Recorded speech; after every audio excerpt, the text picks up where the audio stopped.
Jamais, jamais je n'ai perdu de proches. Dans ma chambre, au-dessus des maisons victoriennes que je pouvais apercevoir, au-dessus des maisons victoriennes et mitoyennes que je pouvais apercevoir par la fenêtre, j'ai compris qu'aujourd'hui, jamais, jamais je n'avais perdu de proches. Dans la chambre de mon duplex, j'ai pu apercevoir des maisons inspirées par lesquelles je pouvais voir leurs toits, les toits des maisons mitoyennes et victoriennes qu'il y avait dehors. Naturellement, je me suis dit, lorsque j'étais à la fenêtre, je me suis également dit, élégamment, j'ai regardé ces fenêtres à l'extérieur, les fenêtres des maisons, et je me suis dit, élégamment, en me retournant vers le visage que je croise tous les jours, élégamment, je me suis dit que s'il s'agissait de faire de ma mort un véritable paradis, j'en ferais de ma vie un véritable enfer. Si on veut, c'est un peu comme ça que je pense et que je vois les choses. Car si récemment que cela, il s'est passé quelque chose. Si récemment que cela, si on veut, il s'est passé quelque chose. Dans la banlieue, dans les résidences, une jonction a été faite. Mais là ne s'arrête pas l'histoire. Une jonction a été faite. Et si on veut, chez moi, tout près de chez moi, au point culminant, tout près de chez moi, s'est passé quelque chose. C'est à la maison, par la fenêtre, par laquelle je voyais à la fenêtre de mon duplex, les maisons victoriennes et mitoyennes. Près de leur toit, j'ai vu ce soir-là, près de la voie ferrée, que quelque chose était scellé. J'ai vu élégamment, après avoir dit que si je devais faire de ma vie un véritable enfer, j'en ferais de ma mort un véritable paradis. Auparavant, je n'avais jamais perdu quelqu'un. J'étais très proche de tous ceux que j'aimais. Je n'avais encore pour le moins jamais perdu quelqu'un, car en réalité s'agissait-il de la vérité. Nous n'avons jamais perdu de proches. Nous étions deux. Je m'appelais Gwen. Il s'appelait Vren. Nous étions deux, mais pour le moins seuls. Il avait avec moi un comportement que j'avais tous les jours avec lui. Dans la chambre, en face de la fenêtre, dans ma chambre, la mienne, je lui ai dit en le regardant, s'il s'agissait que je devais faire de ma vie un enfer, je ferais de ma mort un paradis. Peu de temps après, il a affirmé que si le mal s'abattait sur moi, à défaut de le voir, à défaut de voir le mal s'abattre sur moi, non, il ne réagirait pas. Non, il ne sera pas là pour moi. Mais ce qu'il fera, c'est sûr, c'est qu'une nouvelle fois, si la situation empire et que le mal s'abat sur moi, il ne fera pas de ma vie un enfer, non, il ne fera pas de ma mort un paradis.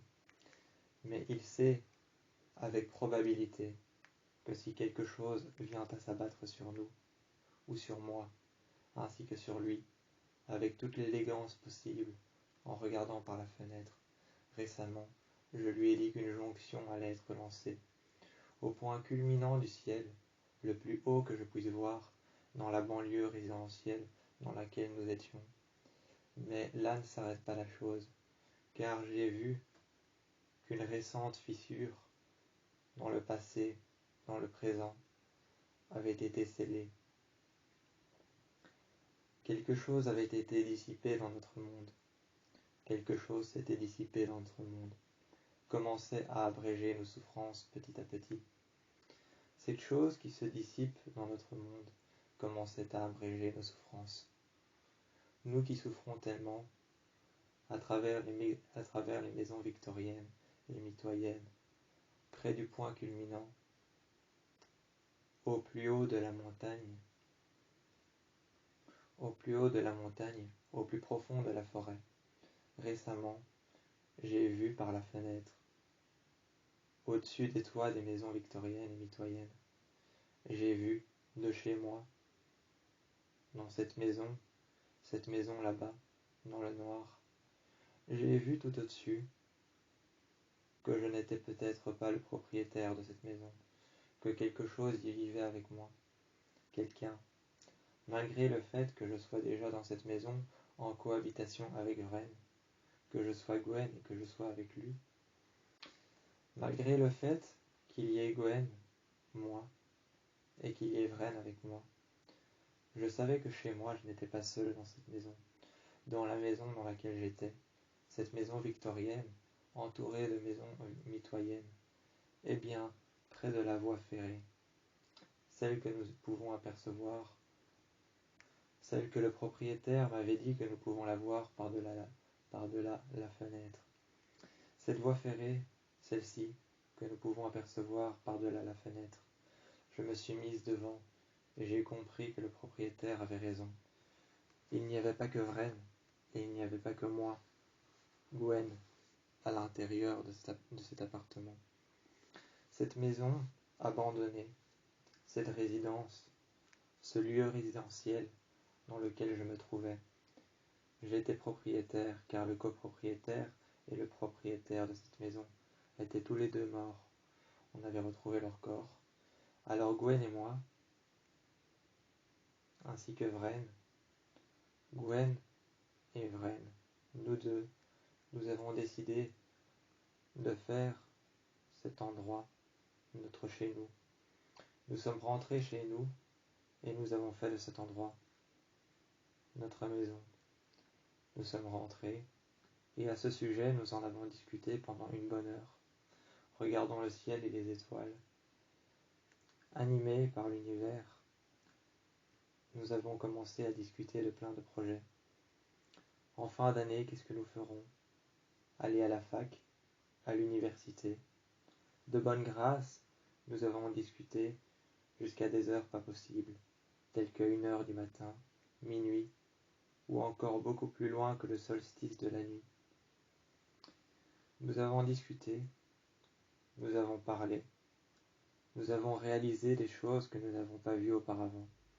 Mais jamais auparavant, nous avons réalisé que personne, ni même l'un d'entre nous deux, Gwen et Vren, n'avons perdu un proche. En réalité, nous ne le savions pas tout de suite. Nous avons compris seulement plus tard. Seulement plus tard, nous avons compris pour la première fois, lors de l'année scolaire. Nous avions compris que les plus belles choses qui nous soient arrivées, ce soit d'avoir affronté nos peurs, les épreuves que nous avons affrontées et le fait de n'avoir perdu aucun proche. Cette semaine-là, nous étions sur le point de faire face à autre chose, quelque chose de plus dangereux. Nous étions sur le point de faire face à quelque chose de plus dangereux. Nous devons allier nos forces pour pouvoir aller plus tard affronter cette chose. Nous devons naturellement allier nos forces pour pouvoir naturellement affronter cette épreuve qui par-dessus toute n'est pas celle dont nous nous sommes rendus compte, ne pas avoir perdu de proche. C'est alors que nous ne savons pas encore ce que ça fait la mort d'un proche. Alors nous avons commencé à grimper sur nos quads, à la rencontre d'une nouvelle expérience. Nous avons grimpé sur nos quads. C'est alors que j'ai vu Gwen grimper sur son quad, et ensuite moi, Vren, grimper sur le mien. Tous les deux nous sommes partis. Nous avions pris le même chemin, un chemin que nous avions en commun. Ce chemin que nous avions en commun, nous l'avions pris. Et avant de démarrer l'épreuve, et pour une première fois de prendre la route, avant tout ça, nous avons regardé par la fenêtre de notre immeuble. J'ai vu Gwen, derrière moi, fermer son PC, et j'ai vu Vren s'approcher de moi. Passer ses mains le long de mon dos. Arrivé à mes épaules, je l'ai entendu tousser. Je l'ai entendu tousser. Je me suis retourné. J'ai écouté sa toux. J'ai regardé son front. Il était chaud, il avait de la fièvre. Je lui ai dit que notre défi, nous devions peut-être le remettre à plus tard. Il m'a dit non, pas question.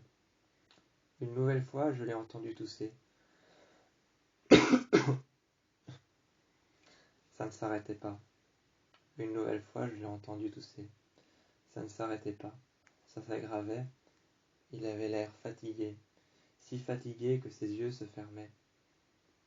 À vue d'œil, je pouvais voir qu'il s'affaiblissait. Mais ce n'est pas si mal, car au pire, à défaut de pouvoir remettre cette journée à plus tard, en l'entendant tousser en écho derrière moi,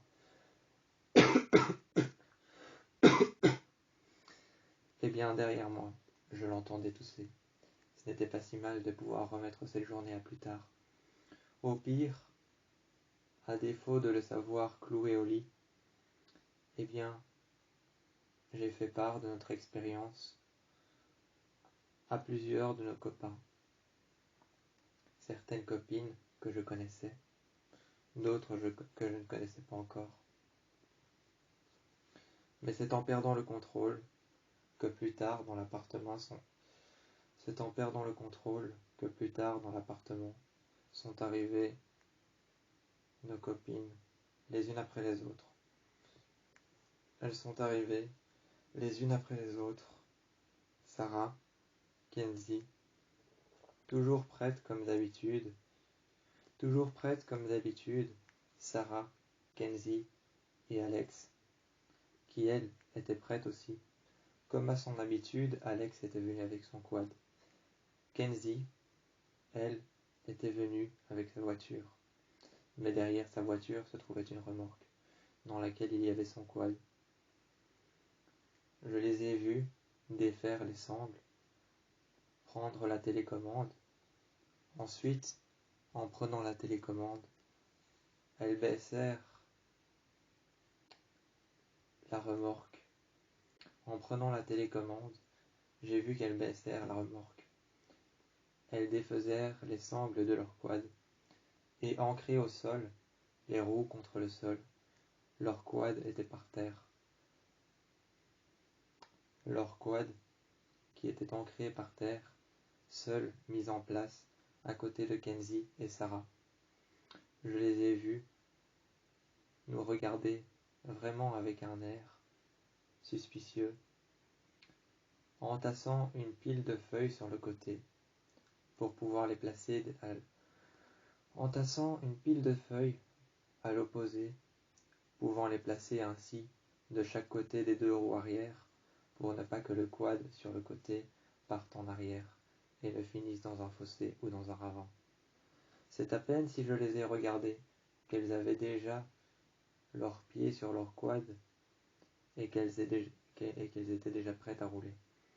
C'est à peine si je les ai regardées que, d'un minuscule clin d'œil, refermant l'œil sur moi-même et le réouvrant après, d'un minuscule clin d'œil, je les ai vus, j'ai fermé mes yeux, je les ai réouverts, et dans les quelques secondes qui ont suivi de ce minuscule clin d'œil que j'avais fait, j'ai pu voir Sarah et Kenzie qui étaient arrivées.